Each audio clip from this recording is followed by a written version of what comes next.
Presidente, Srs. Membros do Governo, Senhoras e Senhores Deputados, Sr. Ministro falou da salvaguarda da autonomia do poder local. Aliás, no preâmbulo do Decreto-Lei sobre descentralização que o Governo hoje nos apresenta, o Governo lembra a Constituição da República e lembra o respeito pela autonomia do poder local. E eu lembro a Lei dos Compromissos, lembro os vários orçamentos de Estado através dos quais o Governo não só desrespeita a autonomia do poder local, como procede ainda a grosseiras ingerências na gestão das autarquias locais, obrigando-as, por exemplo, a despedir trabalhadores ou a exigir autorização do Governo para contratar pessoal.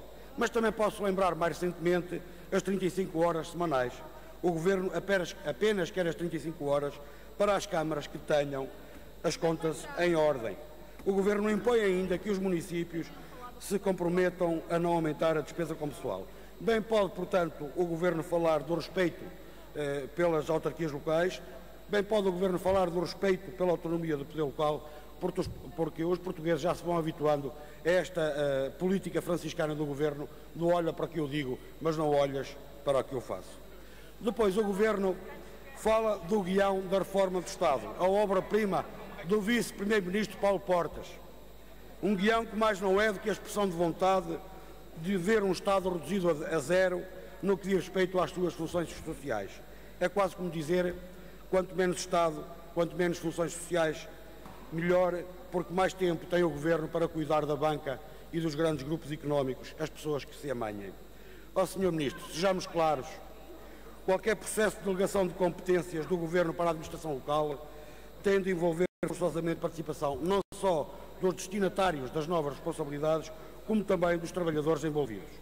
Estou a falar das autarquias locais, estou a falar das organizações representativas dos trabalhadores e se de facto o objetivo da ação fosse a melhoria das prestações de serviços públicos às populações, certamente que o Governo envolveria nessa discussão todos os intervenientes, autarquias locais, mas também os profissionais, sejam professores no caso da saúde ou sejam os trabalhadores da administração local.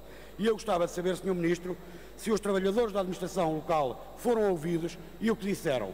Gostava de saber, por exemplo, no que diz respeito à educação, se os professores foram ouvidos e o que disseram. E, por fim, porque eu sei que o Governo ouviu a Associação Nacional de Municípios, ainda que esta associação tenha sublinhado o pouco tempo que o Governo lhe deu para emitir parecer, sugerindo até que o Governo apenas o fez para cumprir calendário, e eu gostaria que o Sr. Ministro nos dissesse o que pensa a Associação Nacional de Municípios sobre esta delegação de competências, se entendem ou não estarem reunidas as condições para se avançar no processo. Porque eu ouvi o Sr. Secretário de Estado e pareceu-me que nós estamos perante dois pareceres. Eu vou ler o que diz a Associação Nacional de Municípios na primeira versão.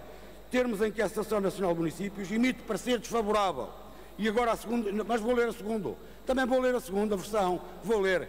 Diz a Associação Nacional de Municípios, diz o seguinte: razões pelas quais a Associação Nacional de Municípios entende que ainda não estão reunidas as condições que permitam uma contratualização suportada nos princípios que lhe estão subjacentes. E agora, Sr. Ministro? E agora, Sr. Secretário de Estado? O que tem a dizer?